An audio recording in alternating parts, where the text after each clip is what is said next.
Jon, how's it going? Doing great. Thanks for having me out, Matt. You're in the belly of the beast now, Washington, D.C.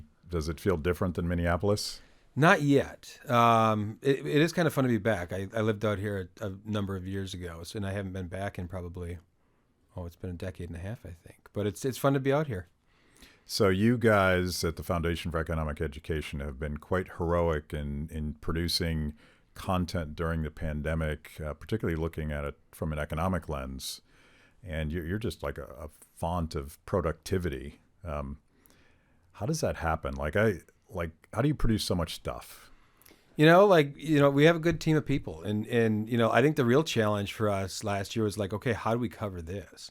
When you look at the pandemic, in a lot of ways, it was like a topic meant for fee.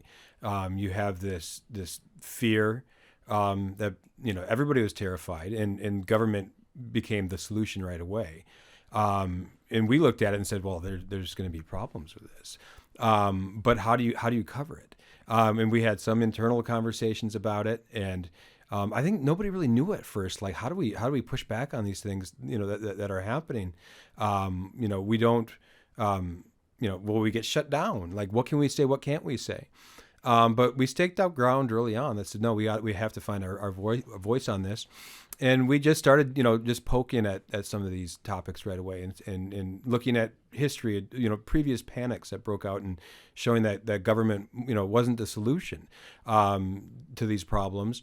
And we kind of evolved as we did it. And, as the pandemic evolved, it started with lockdowns, right? But lockdowns hopefully are ancient history now. I think their record speaks for themselves. Although it'll take a few years, I think, for everybody Supposedly to even admit Australia's backing off. Yeah, no, that's I actually hadn't seen that. I was looking mostly here in our country, but yeah, other parts of the world, like there are, like, Australia is the example, right? It's intense, it's crazy, it's just flat out Orwellian, and a lot of people see that. And I think the good thing is, even here in the States, I don't think there's many people looking at Australia and saying, "Oh, that's what we need to be doing." Even progressives not, yeah. over here, like they're really pretty mum on Australia. They kind of just want to pretend it's not happening. But it shows where these ideas can go if we let them go there. Total sidebar, but I just got back from Italy. My wife and I went there for our anniversary, and we ended up randomly just talking to people, all of whom were surely very left of center, but they were particularly angry about vaccine mandates. And one young woman kept saying, "This is supposed to be a democracy, and yet they're forcing us to do this." And it's interesting that the almost meaningless use of the word democracy in that context, but she thought it was a fundamental violation of her rights, and particularly workers that were working outside, in this case picking grapes, and they weren't allowed to because they weren't vaccinated. So I feel like there is a counter-revolution percolating if we keep pushing there. If you look in Europe right now, like there are like all these mass protests, and you would have, I think most Americans have no idea. They're getting very little media coverage, but people are out in mass, and they're opposed to them. Like I don't know if you poll people what the favorability is in Italy or France or whatever, but there are a lot of people that are upset by them. They see them as a violation of bodily autonomy, which they are, and it's kind of trying to navigate the fine line. Are the vaccines bad, or is it just the vaccine mandates that are bad? I had COVID in March. It was no picnic, and like I've said, like knowing what I know today, I would get a vaccine if it would help me not. I was down for like a week. I was probably the sickest I've ever been. And if a vaccine would make that 24 hours of body aches instead, to me that's good. But other people, we don't know long-term effects. There could be things like that. But I think that the best solution is let people decide. Like people need to make up their minds for themselves. That's crazy talk. Crazy talk. Not to spoil your theory, but I got vaccinated after going like 14 months without being vaccinated. And then I got COVID. And it might last more than a week, but it wasn't like a life-threatening situation. I just felt like crap. So but it gets back to like, if there are long-term consequences of being vaccinated, it is fundamentally evil to have been forced by someone else to make that choice, particularly when it comes to children. And I thought this would be common sense, but apparently that's a controversial thing to say. Yeah, no, vaccinating kids is insane to me. Like my daughter had COVID a few weeks ago, and she had a sniffle and a fever for one night and a few body aches, and was out on the trampoline, shortly after that playing. And I think that's the experience that the vast majority of kids are going to have, or if not less. And so everybody has their own choice on how they want to approach it as parents. Like for me, like my kids won't be taking a vaccine. Like I don't care what that means. Like if we have to move to a different school, I don't. For my kids don't need this. Other people feel differently. That's okay. But I think. Look, there's risk in everything we do, right? But if you look, I saw from a guy on Twitter I follow, Phil Kerpen. You probably know him. He's really good. He runs an institute, I think, out here. But it was just a breakdown of data for children on cause of death, going back to March of last year. And COVID counts for less than 1%. There's a lot of risks that children face. COVID is way down the list on that list. So, people needed to decide, but this idea that we can force parents to what kids are going to have in their body, I think is absolutely insane. And I think if they go down that road, that's crossing the Rubicon. Like there are parents that'll just say nope, enough, and they're going to give up on whether it's LA school district trying it or wherever it is. They're going to say hell no, we're not going to do this. Well, you'll be labeled by the Justice Department as a domestic terrorist if you try to assert your right as a parent. It's really surreal, right? Yeah. It's but yeah, hopefully, I think we're seeing businesses push back on these a little bit more now too, like some of the airlines. I think they're, in how the Biden administration actually goes about this, I think it was Jeffrey Tucker had a great point at the Brownstone Institute, an organization I think he founded recently. You really can't find an order anywhere, right? To say like, what is this? Like, it's all word of mouth right now. It's all like what the administration is telling companies, but you can't physically go and find a document that says this. And to me, that's crazy. Yeah. It's kind of Banana Republic stuff. Yeah. It's an offer you can't refuse. And it does put. I've been pretty tough on corporations because I think a lot of them fall in line and perhaps want to, because if they can blame the government for forcing them to do something, then they can cater to the Karens in their customer base. But it's also like a dilemma if you ignore what Fauci said on Meet the Press yesterday, and it might be different than what he said the week before, but if you ignore that surely opens you up to liability and lawsuits if you proceed forward. So it's kind of it's an impossible situation for businesses to be in. And Thomas Massey pointed out on this show that he didn't think the Biden administration was ever going to go through with the vaccine mandate. They were just saying it, hoping to bully everybody, all these corporations, into doing it. And by the way, making the businesses the bad guys instead of the government. Does he still hold that view? Yeah, those rules are not out yet, right? No, I think that makes a lot of sense. I didn't know if that was something that there's developments that said no, like they're actually going to go through that. I think you're right. I think right now this is putting a ton of pressure on corporations to do the dirty work for the government. I think they know that there's people, you'll see a lot of articles saying, oh, the legal precedent for vaccine mandates, all the precedents. Well, if you look, all those precedents are at the state and local level. Nothing like this has ever been tried at the federal level. And shortly before Biden announced this campaign, Lawrence Gostin is a celebrated, public health official. I think I'm trying to remember if it's at Georgetown. But he, is part of the World Health Organization, runs a big, part of their operations. And he said shortly before this, he said, I just want to make clear, and I'm paraphrasing, not quoting, but the Biden administration doesn't have the authority to do this. And he said this has always been done at state, local levels. Well, we see the announcement come out a few days later.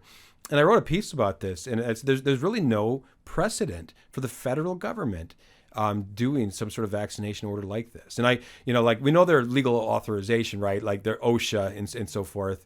I think, I'm not a constitutional scholar.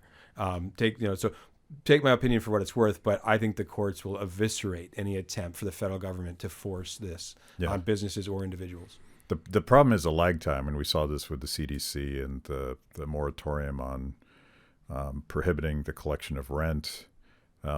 It was clearly unconstitutional, and even with all of the dumb things that the courts do, we probably knew they were going to get there, but it's slow walked, right? And so we had I don't know what it was, almost a year of the CDC dictating economic policy, and now you have OSHA doing the same thing. So I think that's the game that they're playing. They're gonna do this, knowing full well that eventually it will be proven unconstitutional. But at that point, then they can blame the courts for not caring, or whatever the talking point of the day is. I think that analysis is pretty sound. Yeah, I think they'll still look at it as the politics. Well, they can blame the Supreme Court if that does happen. And a friend of mine who's kind of in political circles, he's convinced all of this stuff is just happening because it keeps people from talking about the economy. Yeah. If you're focused still on vaccine mandates and all this other stuff, you're not talking about hyperinflation. You're not talking about a labor shortage of historic proportions and these things. I hate to be that cynical, but there might be something to that too. Like, at least they're not focusing on some of these other economic issues that are really polling poorly. It's kind of like manipulative politics 101, that you're going to divide us so that we're fighting against each other, and we've seen this 1,000 iterations of this.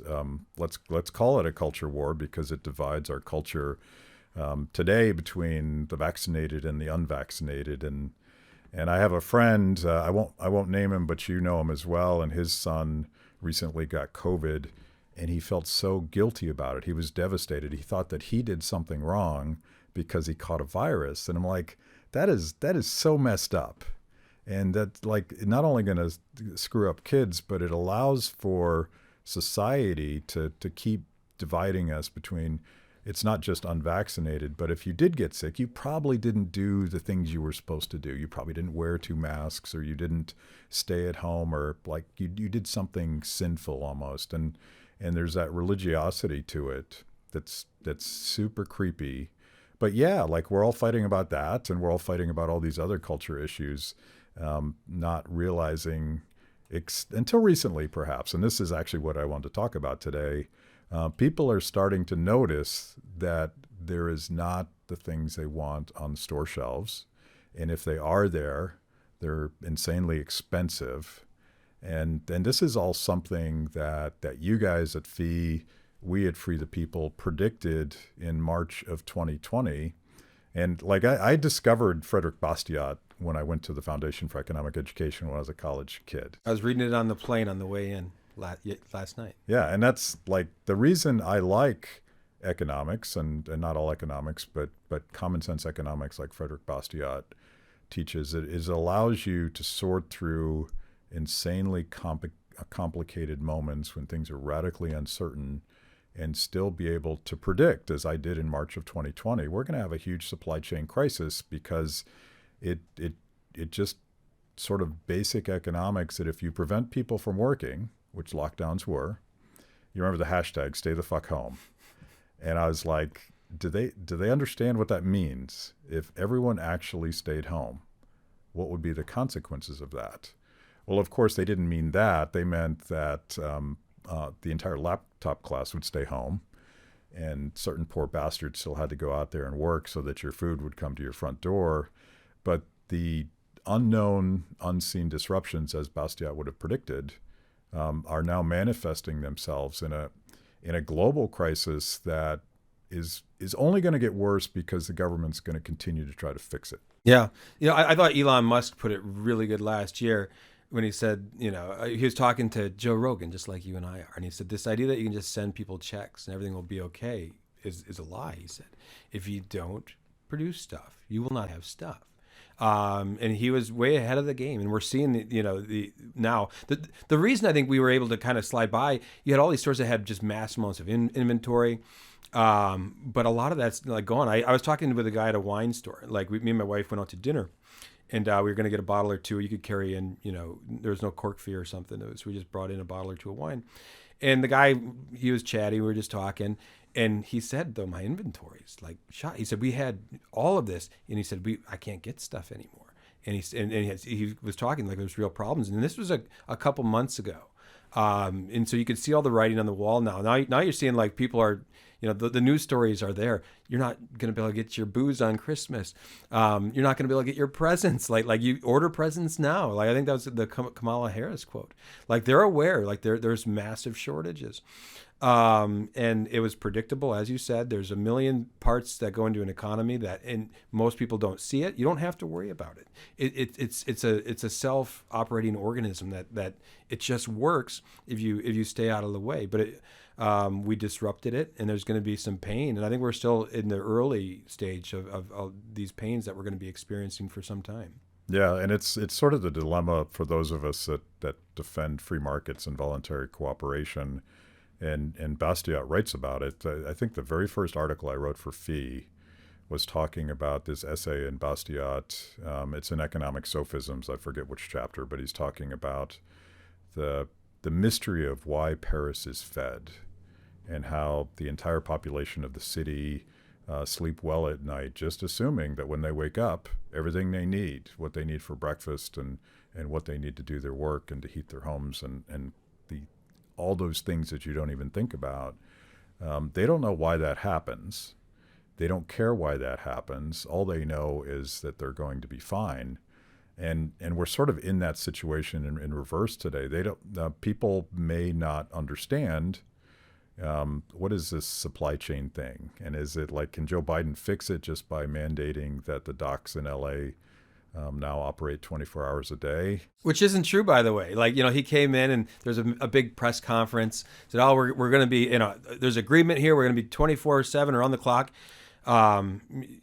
Just as a backstory, I wrote a piece on this. 40% of all U.S. imports come through dock. Two ports out on the West Coast, one Long Beach, one L.A. And those docks don't even operate on weekends, and they're not going 24 hours. So Biden was going to come in and try to fix that. And the very next day, the unions are like, yeah, we don't really have any timeline to do that. Yeah. We just can't flip a switch.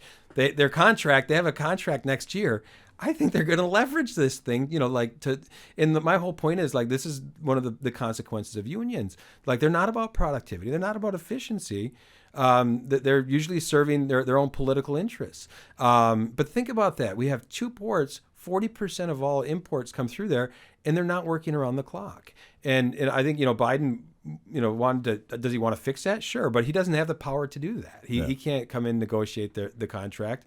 I think a lot of people now probably do believe like, oh, that issue's solved. Well, it's not. Yeah. And it's just one of many issues in the supply chain, crisis. Yeah. Like it's something that I never thought about before, the brittleness of the supply chain, in this case, due to union power and the special position they have in negotiating those contracts, which is totally out of sync with the rest of the world and the distribution of shipping and all that stuff. But they had the power to do it. They had the political juice to do it. And even Joe Biden, their savior, has no ability to badger them into complying with that. But I feel like it's a double-edged sword for him because, clearly the president, regardless of who it is, and maybe regardless of what they did, is going to be held accountable for economic disruption. So he, by going to LA and holding that press conference, he now kind of owns it. And even if he had been able to fix that problem, it's just the tip of the iceberg. It's something that people notice because there's a bunch of ships floating outside of LA. But he probably has no idea how to fix it. And that's, it's one of the things with media, and I'll say this for Philo, what we got to do is look in 2 months from now. Is this here yet? Are the ports working 24/7? Because you're right, by saying like we're out here, we're getting this done, he kind of owns it. And my hunch is 2 months from now, the situation will be the same. Hopefully I'm wrong. Like, I want this solved as much as everyone else, and hopefully they can get the unions to come and say, look, these are serious problems. We got to step up right now. So hopefully I'm wrong, but my hunch is 6 weeks to 8 weeks from now, the situation will be the same. Yeah. And it's, I mean, and Mises talks a lot about this, particularly in the context of the business cycle and the way that the manipulation of the money supply and the price signals creates a necessary adjustment. And the problem is not the adjustment. The problem is that politics won't allow for the adjustment to happen.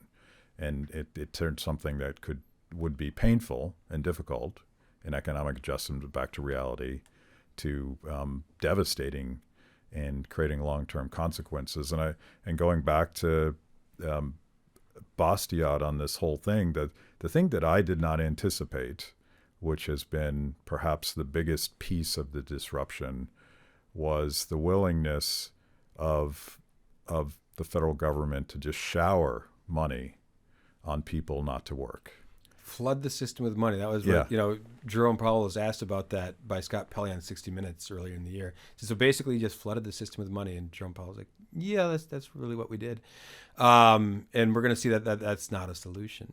And we're seeing these inflation numbers. Brad Palumbo, my colleague, has written about that, written a lot about it.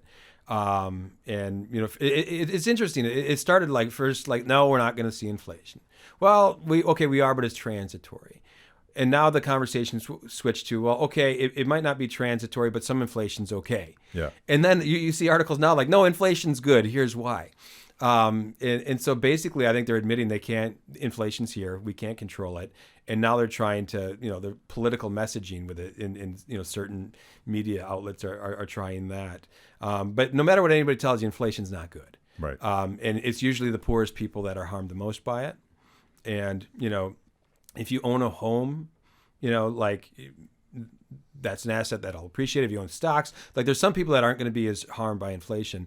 It's the people on fixed incomes, on pensions.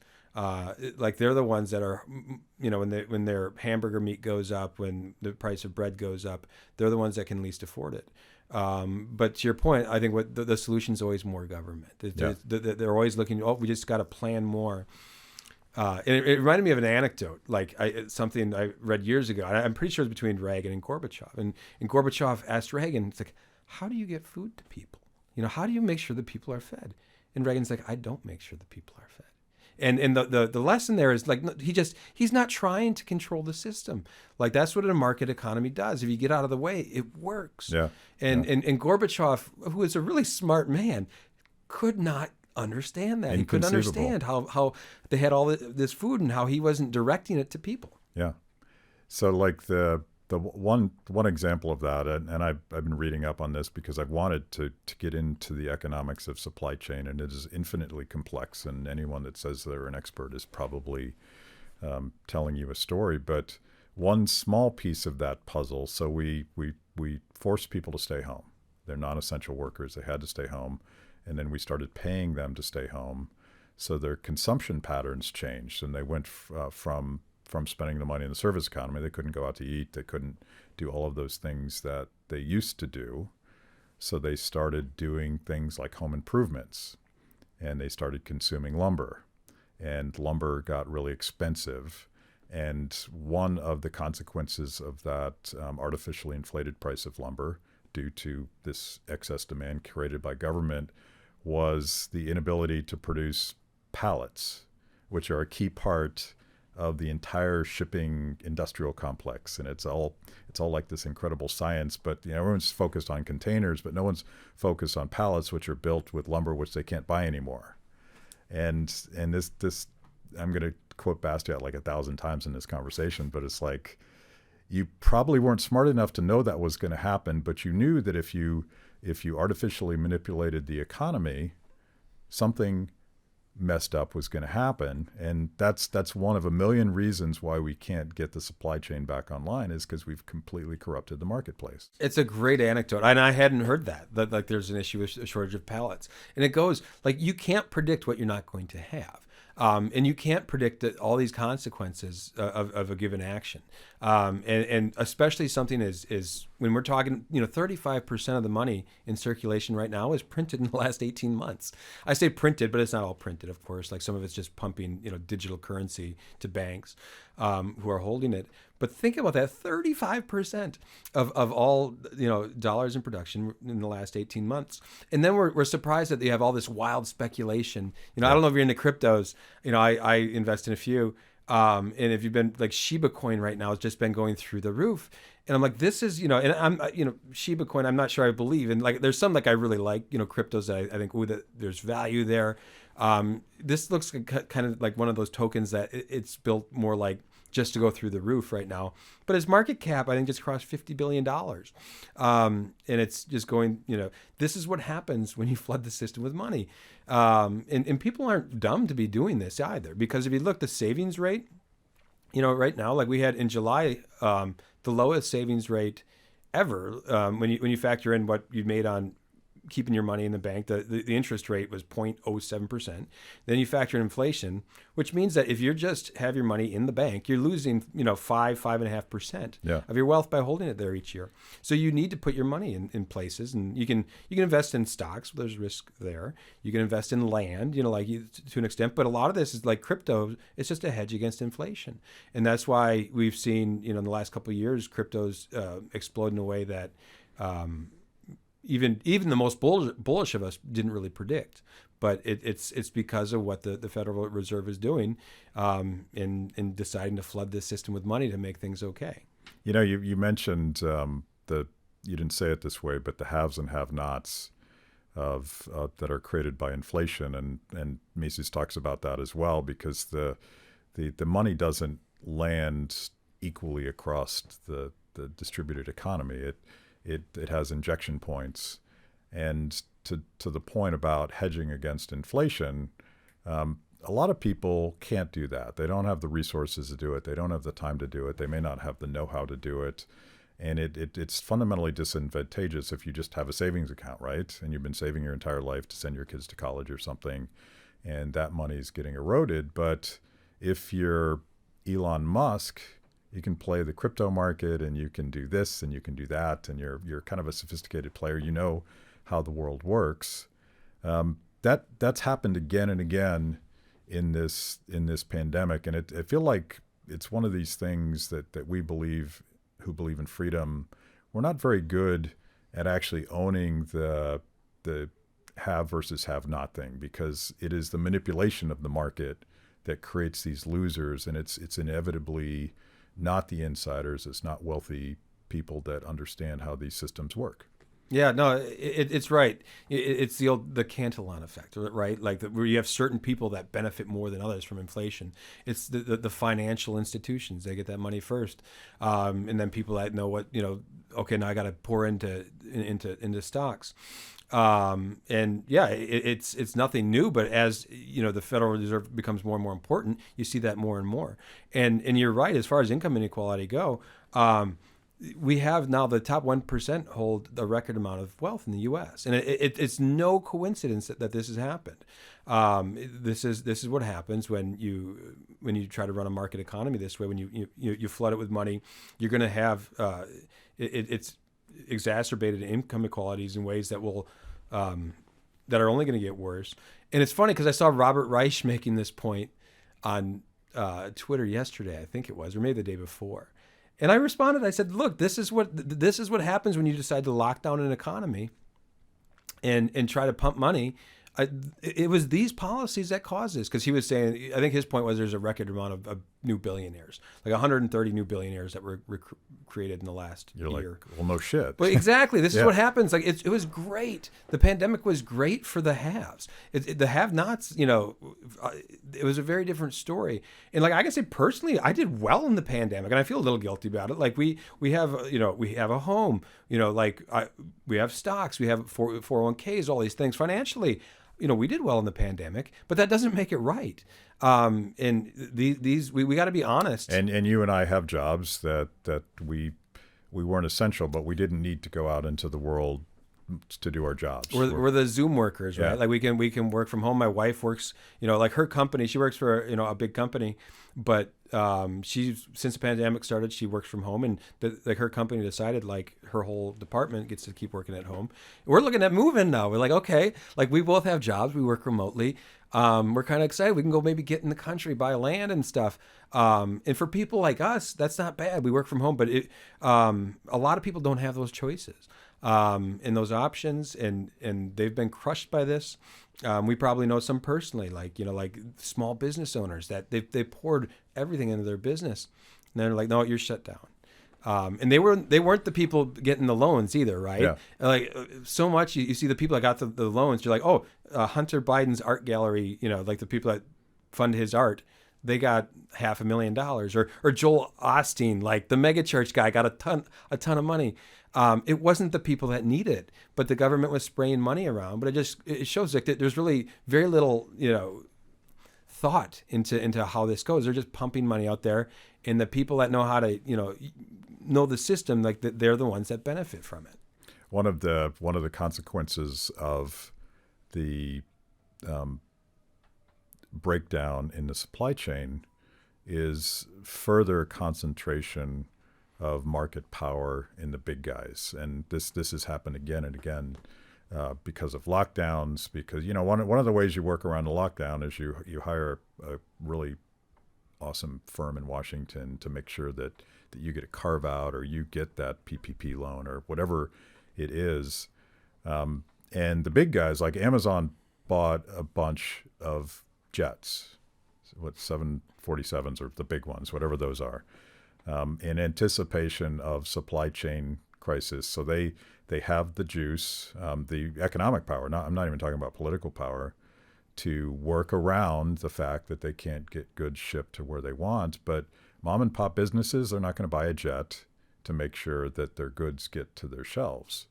And so, as has happened this entire time, the rich are getting richer, but the Amazons of the world are benefiting at the expense of what used to be a far more distributed process of satisfying consumer demand. And I don't know how you get out of that. Like, once you've broken it, do we just have this big cartel of businesses that pander to the government and in turn are controlled by the government? I don't know. No, I don't know if you know her. She'd be a good guest on your show someday. Carol Roth just wrote a book, The War on Small Business. And I interviewed her a few months ago, and she's super smart and savvy. But her whole point is that there's basically two economies. You have one very small economy made up of corporations, and we're talking, I don't know, 10 or 20,000, not that many. Then you have the other half of the economy of small business, and you got like 30 million. And what had happened is like the government can control that one half of the bigger corporations. And they do so pretty effectively. The small business community, they really can't. And the thesis of her book is that played into this war on small business, that it was almost intentional. This was like something to crush small business. I don't know if I'm that cynical, but I will say this: it allowed the lockdowns to go on much longer because the people that were making the decisions and the people in that one half of the economy of the corporations, they were doing okay. Like if you look at the stock price of Google or Amazon or Target or Costco, stock's doing really good. Like they basically, a lot of their competition was sidelined by lockdowns. Their market, cap grew. And so I think it made it easier for them to say, look, let's stay home, stay safe. Because they were doing well throughout this. I think if they were feeling the same pain as the other half of the economy and so many workers, I think we wouldn't have stayed in this quite as long as we did. Yeah, it's some form of regulatory capture that none of us would have anticipated, because I never would have imagined that lockdowns were a sustainable public policy. I thought that this surely creates so much pain, but you have that. And I start to sound like a lefty sometimes. You have this collusion of insiders, the crony capitalists that are playing the system, and it's some combination of regulatory capture, which is creating rules where your small startup competitors can't enter the market, or political capture, where if you are Amazon, you gotta kiss the ring once in a while, and you got to make sure that the chairman of the committee of jurisdiction doesn't decide that you're the enemy. So they play ball, and it's some combination of that. But it's kind of a death spiral for everyday Americans. Yeah, and I don't think it makes you sound like a lefty. It really, I mean, it's just the truth. Like big government and big corporations kind of teamed up and looked after each other throughout this event. And I think were they unaware? I don't know. I think they were just happy to kind of, roll with things that they were. And they could actually look, altruistic while they were doing it. Like they could make it sound like, oh, this is for your own good. And they could run those commercials about stay home, stay safe. And all the while kind of enriching themselves while they were doing it. Yeah. Which brings me to something I read this morning, an article in Business Insider. Went out of its way to point out that while Joe Biden is trying to fix the supply chain problem, this isn't a government-created problem. It is a problem with the market, and that's going to be the mantra moving forward. That people aren't going to blame all of the decisions that politicians made that got us to this point. They're going to blame the inability of the market to sort of adjust, and price gouging and all of that stuff. How do we combat that? Because that's inevitable, right? The market's failing. We need more government to fix it. No, that's a great question. And I kind of saw the writing on the wall, like when Biden gave that speech about the unions and the ports that they're trying to get to work around the clock. He said the private sector needs to step up. And it really got under my skin, like that he would say that. But you're right that is where the political dialogue is shifting. And as far as how do we combat that, I think it's doing the stuff we're already doing, pointing out that these are government problems. We can use history to show that, and the literature to show that. But there's some truth on we're kind of outgunned. It's discouraging sometimes, on Twitter, right? Like if I have a good tweet go oh, it's retweeted 100 times, and that's got 1,000 likes, and then you see what the blue check marks have the Marxist professor over here is, has 100 times that. But I think it's just getting the message out, and I still think Americans are they're not dumb. They can see what's going on here. When they're presented with the information, I think they're going to kind of, they're not oblivious to the last 18 months and how we got here. And I think not to go down the political road, I think it's going to be a really tough, 2022 is going to be a tough year. I think we're going to get back to what libertarians like, gridlock. Gridlock is good. Historically, if you look, when you have different, the president, when he's dealing with either a Congress that's split or, one that is not his party, it really solves a lot of problems. And whether it's a Republican in the office or a Democrat, gridlock is good, and it can bring some of this back. But the problems are there. These problems, you can't ramp up spending like this. These problems aren't going away anytime soon, and they're serious problems.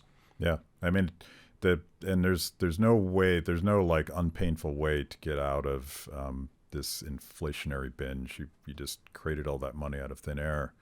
But gridlock would sort of, my only advice on the supply chain is get out of the way and let the market sort it out. And along the way, we might discover all of these crazy union contracts in LA, or we might discover that the Jones Act is creating incredible extra costs on shipping and 1,000 other things that we've done. It doesn't I sort of hope that when we sort of temporarily suspend some regulation, let's say expedited FDA approval process. The lesson should have been, well, why was that onerous process there in the first place? If we all agreed that there was a health crisis that needed to be solved, would we learn a lesson from that? I don't know if we will. Hopefully some of these, that's your point, hopefully some of these things can stay rolled back, especially now, it's more important than ever. And the good thing is, I think the Biden administration is well aware of the challenges they face. So, and they, say what you will about the administration, but they do have some, minds in there that get economics. And I think, regardless of the rhetoric, my hope is that they are going to do what they need to do and get out of the way. So let's take a step back. And I noticed that you have a penchant for quoting a lot of the same dead economists that I love to quote. For better or worse, we do that. But how did you find Austrian economics and classical liberalism? What's your backstory? I think that I wrote this in an article, I think, that we just published today. Like, the first author that really made an impression on me wasn't an Austrian. It was Thomas Sowell. And it was a book I picked up. It was probably close to 20 years ago now. Not quite 20, but close. And it was Basic Economics. And my dad got it for me. And Sowell was the first author that was an economist that I read, and I'm like, oh, like he's a storyteller. Like, there's not many economists that write well, in my opinion. Like, there's some. I think Henry Hazlitt, the old fee founder, like, was one. Henry Hazlitt was a good writer, and he was a writer first and an economist second, kind of. Like, he wrote for every major newspaper, I swear, in every major publication of his day, it seemed like. And Sowell is like that. He tells story really well. I think he's less literary than Hazlitt, but he tells story just as effectively. And I understood what he was saying. And it was all about incentives. And it was all about these things that, like, my introduction to economics was much worse. Like, I took a macro class that I hated and didn't really understand as like a freshman. And I'm like, oh, this I like. And from there, I think I started to read some Hayek. And then once I joined FEE, it was sort of like you just got baptized in all these other minds, and I'm still learning. Like, there's guys at FEE. Most of the guys have a broader and deeper well of knowledge than I do. But I'm getting there. Like, I'm reading now Anatomy of the State, and these are epiphanies you get. Like, Rothbard's book is like, okay, what is the state? We're going to ask this question. We're going to say what's not the state, and and he says it's not us. So let's look at what characteristics. Is that what Jack from Twitter's reading? Is that the one? It is, yes. Yeah. And we were all excited about that. And I shared it with some people. Like, oh, he's not gonna. He's lost. I'm just excited that has this sort of intellectual kindling there, that he's looking at some of these things. Yeah. And like the ideas there, like, we have to look, what is the state? What is its purpose? And like Rothbard just says, the state is that it's an institution that wants to just keep a monopoly on force, on violence. And it's a very distilled definition, but it's true. Like, the state's the only organ in society that can sort of circumvent the ethics and rules that bind us. And then once you establish that, they say, well, why did they do this? And I think a lot of people say, well, it's to build a better world for everyone. But is that really what politicians do? Like, ask yourself, like, look at the politicians Are they really always pursuing some greater good? Or are they just like us? Like, they're kind of moved by personal incentives, and are they kind of like looking for personal power in these things? And once you arrive at these questions, I think it becomes, just kind of crystal clear that, to go back to Bastiat, who you're talking about earlier, what is the purpose of the law? The purpose of the law, it needs to be to protect us from plunder. Like say, no, you can't take his stuff, and you can't take my stuff, and you can't violate their rights or their labor. You can't. And when I say labor, like, Bastiat was writing shortly before the Civil War. I say shortly. It was more than a decade, but he took a very firm stance on slavery, and he saw this is the root of their conflict, because they're using plunder in a way that they're perverting the law. And he said, when you pervert the law, it creates all this discord, this political discord. And he was, I think, kind of foresaw what was going to happen with the Civil War, and it was because they were using the law and purposes it wasn't intended. And so now, like, if you create the law to protect us from plunder, the great evil is when the thing that you create, it starts to do the plunder. And that's where we are now. Like, he said there's two reasons for it. Like, one, people are greedy, but the other is this idea that, we're using it for good. And that's what we're being sold today. Like, oh, we're plundering from you, but it's for your good. We're doing all these things over here that are good. And Rothbard talks about this. He says like the state itself, like so much of their creation is trying to show people that we're doing this, but it's not just good. It's actually necessary. If we're not here, everything is going to fall apart.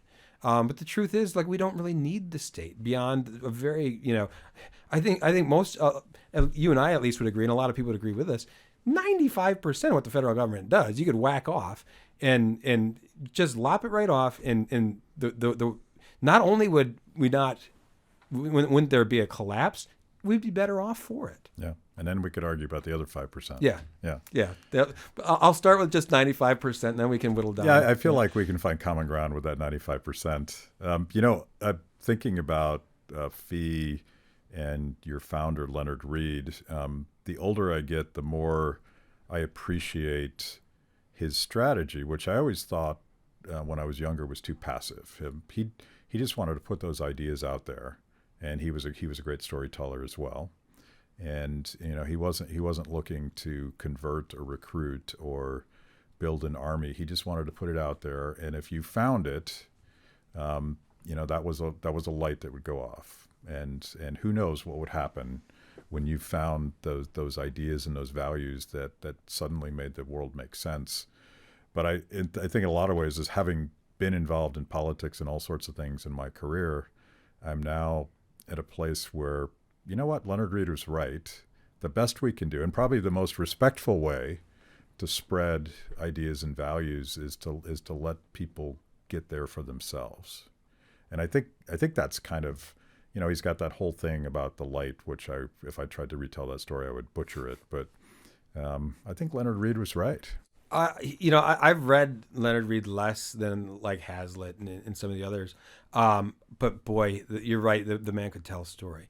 And like, he has all these moments, like I'll read an essay, and one that I think I cited in an article recently, just a simple point that don't focus on ends. Everybody wants to focus on ends. Focus on the means that you use to do something.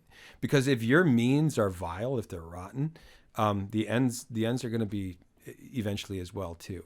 And his approach is kind of like mine. Like, I consider myself just kind of an evangelist for liberty, right? Like, I believe these ideas to my core. I think they're good. I want I think it's human nature. When you have something good, you want to share it. But ultimately, I can't really, I put the ideas out there, help people, maybe see what you're seeing. And I read an email today I got from a gentleman on an article I wrote. I think it was one I wrote a little while back, but I think we just reposted it. And it just warmed my heart, because he said, like, he just talked about the epiphany it created in his mind and how excited, and like that mind, that's what I'm trying to do. Like, you find those minds where people have, like, sort of it clicks for them. And one reader that you break through with, like, that's somebody that you got, that gets me more excited than if you got an article that, oh, that one did really well. Just one note from a reader that just says, like, wow, that I'd never thought of it this way before. That's the kind of progress that it just makes me feel good. And so, like, I tell people, like, I respond to every email, and I thank them, because it makes what I do, it'd be a lot harder. Because sometimes you're in the same business. Sometimes it feels like we're banging our head against a wall, that liberty's in retreat. But to go circle back with Leonard Reed, when he started Fee, much darker time, right? Right. Like, liberty was really looked like the flame was about to go out then. Yeah. So, like, I think that context is important. Like, yeah, like right now, liberty feels like it's on the ropes a little bit. It's seen much darker days. Yeah. So what article or project are you most proud of? What was most successful, resonated? I think, like, going back to when we started writing about this stuff in March of last year, the pandemic has been it's been hell, for everyone. Like, nobody has liked this. But I think we covered this in a way I'm really proud of. We took a firm stance early and said that we're going to talk about it. We're going to write about it. We're going to explore it. And in many ways, like I said, it was tailor made for the lessons that we have at FEE, and we reached a ton of people doing it. Like we really did. Like we had last year was our biggest traffic record ever as far as web traffic, and it wasn't close. Yeah. And that was like you feel like you're as bad as what we're going through is. You're kind of at the front lines, making the case. And in some ways, we didn't win because like the lockdowns went on way too long. Mm-hmm. But history is going to show we were right about this.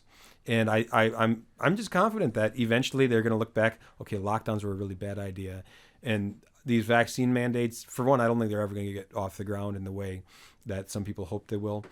I think that makes me most proud. We covered this effectively, and when you see like sometimes our own articles did well, but you'll see something I wrote, like there was Bill Maher did an episode. And I'm like, they read my piece. I know they did because they took two different studies. And I'm like, our ideas are getting out there and they're shaping even a broader, getting broader media appeal. Like our ideas are good and we need to, like I said, they're on the ropes a little bit right now, but I think we're kind of at the threshold where a lot of, a shift is happening. Yeah. Like I've talked about this a lot, my disappointment in a lot of DC libertarians, classical liberals, constitutional conservatives, whatever you want to call them. A lot of these groups haven't stepped up during lockdowns. And to me, the most important thing we could do is step up when everyone's a little bit afraid to step up, to speak a little bit of uncomfortable truth when everybody wants to sort of cower in fear. And I had Rand Paul on a couple weeks ago, and he was, without naming names, he was complaining about that. But I would give a shout out to the Foundation for Economic Education. We at Free the People really shifted what we were doing to answer this call. You mentioned Jeffrey at Brownstone Institute, AIER. Tom Woods has done a lot on this.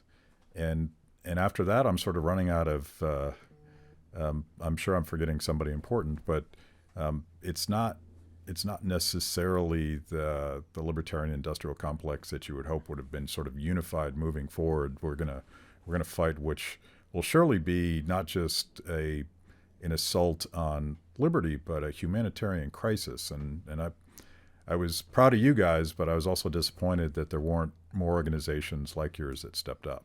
Yeah, no, you're not wrong. And I think it is especially like these sort of more like the DC groups, right? Like they they're well funded. They have these great minds, and it's not universal. Like I think there's individuals within those organizations, but I'm with you. Like to me, this is pretty easy stuff. Like these are violating all the principles we hold dear. And you mentioned Jeffrey Tucker. I want to give him a shout out too, because I correspond just a little with Jeffrey. I've never met him, but I told him, I think one of the things that kind of galvanized me and me personally was just seeing like on Twitter, him taking some of the things he said early. And I think everybody was kind of looking and saying like, okay, what can we say about this? How do we cover this? And he was like somebody I saw like, oh, he's having none of this. And that kind of, I think, gave me a little bit more courage. And that's just speaking for myself. So we just talked internally, like how do we cover this? And I think everybody's on the same page. Like these are, there's no purpose. Like this is not, the government doesn't have the right to be doing this. And but getting there, it wasn't, it was kind of dreamlike, right? At first, like, how is this happening? And then, like I said, like partly like, are we going to get kicked off Facebook for saying something like this? Are we going to get kicked off? And we never did. Like, I think one thing they might've gave us a warning for on something, I wrote on a study that you probably know the study, the one that came out of Denmark on mask mandates. And the study basically said like, well, we don't really, as far as reducing people, the spread of COVID, like it made it look like the mask mandate wasn't very effective. And I cribbed almost entirely from the New York. When I say cribbed, I cited them, but I framed it just like the New York Times. But at the time, like there was that big debate going on over masks, And they said, well, they gave us like a bit of a warning there, but that was about it. But the censorship thing it weighed on me a lot, and I think all of us, right? Like you kind of we're feeling out those boundaries on Twitter, or like what can I say? And you got to be careful. That's unfortunate in itself. That's a whole other topic. But that if you have a wrong take on social media, like suddenly your account could be disappeared. Right.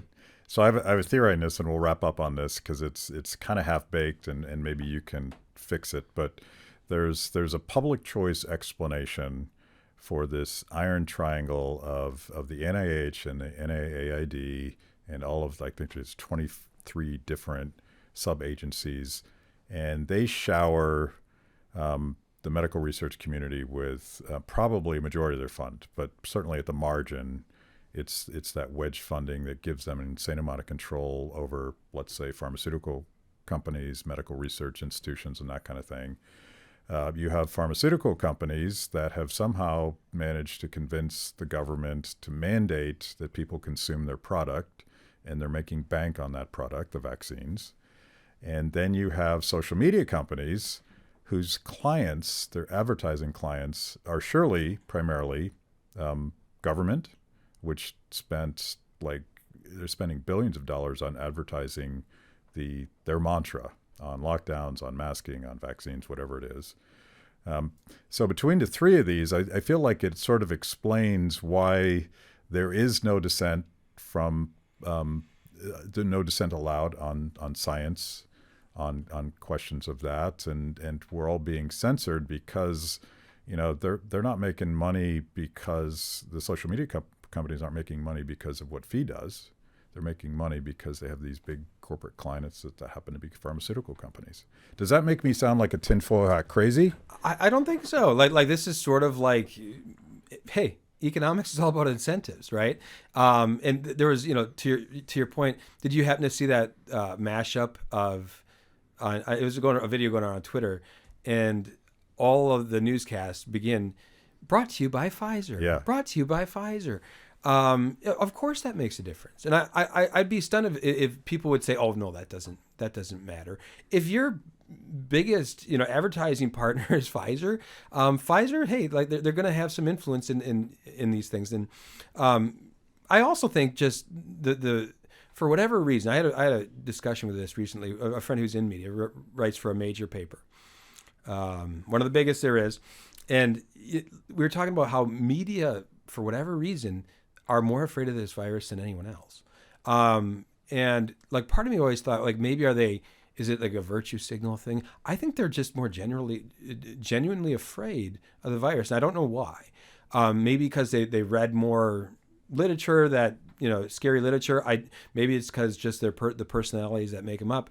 But so I do think a lot of these reporters just are more afraid of the virus, and they have, their political leanings lend themselves more towards authoritarian solutions. Yeah. Of the virus is bad, we need to use the state to fix it. And they don't, back to the laptop class, and they don't have to bear the personal costs of their fear or ideology or whatever it is. I actually sat next to a DC reporter, on a plane down to Miami, and it was the first time he'd been on a plane in the last, whatever it's been now, 15 months. And I'm like, wow, that's cool if you can do that. I made this. That would be horrible, I think. I made, your point about how people are personally affected, I think is a really good one. I know business owners that were kind of sympathetic to the lockdowns, but their business wasn't closed. And they love their business. It's their life. But if they had been closed, I think their take would have been very different, because it's their baby. It's the thing that pours all of their energy, goes into that. And if they would have been, told, nope, you're shut down, and we don't know when it's going to be lifted, I really think their take on these things would have been very different. And so, like, as far as the reporter class goes, they're still going out. They're essential workers. They're still collecting their checks. And they're covering this, which is getting all this attention and news. It's important. I'm sure that factors in there somewhere. I don't know where, but it's part of it.